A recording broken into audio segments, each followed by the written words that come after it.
अब हमारे एक पेशेंट ने क्वेश्चन पूछा है कि क्या मेरा डोनर एरिया वीक है तो क्या मैं हेयर ट्रांसप्लांट करवा सकता हूँ। देखिए, एज ए डॉक्टर हमारे पास हर तरह के पेशेंट आते हैं। हर बार हमारी किस्मत इतनी अच्छी नहीं होती कि हमें सबसे अच्छे डोनर एरिया वाले पेशेंट ही मिलेंगे।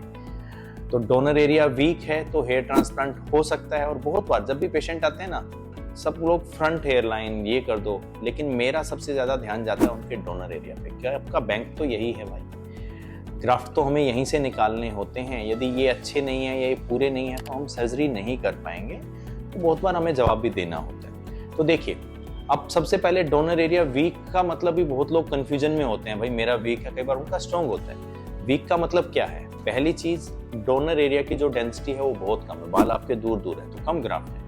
दूसरा, जो परमानेंट जोन जहां से हमें बाल निकालने हैं वो बहुत छोटा हो गया है। तीसरी चीज, ग्राफ्ट पूरे हैं, डेंसिटी भी पूरी है, लेकिन बाल बहुत पतले हैं, वीक है, निकालने में मुश्किल है, ग्रो भी पता नहीं कितने होंगे। तो ये सब चीज है वीक डोनर एरिया की। अब डोनर एरिया वीक क्यों हो सकता है? जेनेटिक्स, आपके बाल जेनेटिकली ही पतले हैं या बहुत पतले हो गए।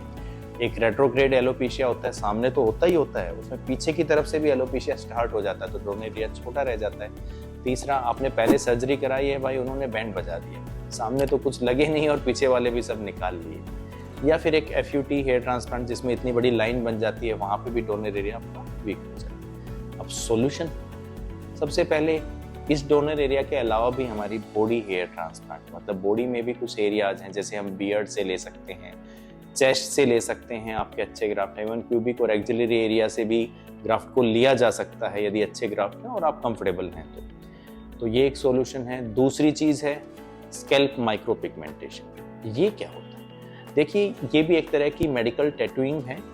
ग्राफ्ट जहाँ पे कम है, डेंसिटी देनी है, ग्राफ्ट नहीं लगाने को, कितने हैं ही नहीं, तो वहाँ पे हम ये टैटूइंग कर सकते हैं। तो एज ए कैमोफ्लेज इफेक्ट आपकी डेंसिटी अच्छी दिखाई देती है। अब तीसरा सॉल्यूशन क्या है?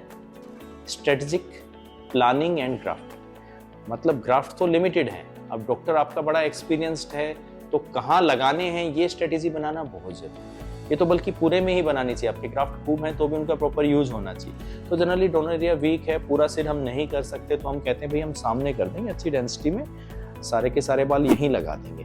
पूरा फैलाने का कोई मतलब नहीं है, वो बिल्कुल अच्छा नहीं लगेगा, तो पीछे हम छोड़ देते हैं। आप इनको बड़ा कवर करके या पीछे एसएमपी या कुछ भी करवा सकते हैं, या इवन ये भी काफी अच्छे लगते हैं। तो इस तरह की प्लानिंग हम कर सकते हैं, इससे रिजल्ट में बहुत अंतर हो जाता है। और एक और चीज़ भी है, आप देखिए मेडिकल सॉल्यूशंस की तरफ आप गए नहीं हैं। कई बार सर्जरी से पहले हम पेशेंट को 3 से 6 महीने मेडिसिन सी देते हैं ताकि उसका डोनर एरिया और स्ट्रॉन्ग हो जाए, मिनोक्सिडिल, फिनेस्ट्राइड, या फिर हम पीआरपी के सेशंस दे देते हैं। तो ये सब चीज़ें करके भी आप डोनर एरिया को स्ट्रॉन्ग कर सकते हैं। और सर्जरी के बाद भी उसको 1 साल 2 साल ये कंटिन्यू करने की बोलते हैं, ताकि उसके जो ग्राफ्ट हैं जो हमने लगाए हैं वो और थिक हो जाएं, डेंस हो जाएं, ताकि रिजल्ट और अच्छा दे। तो आपको वीडियो देख के समझ आया हो कि डोनर एरिया वीक है तो परेशान मत हो, आप हमें कांटेक्ट कर सकते हैं, ये हमारा नंबर है। सर्जरी आप कभी भी करवाएं, आप डिस्कस तो कर ही सकते हैं कि क्या हो सकता है। Thank you.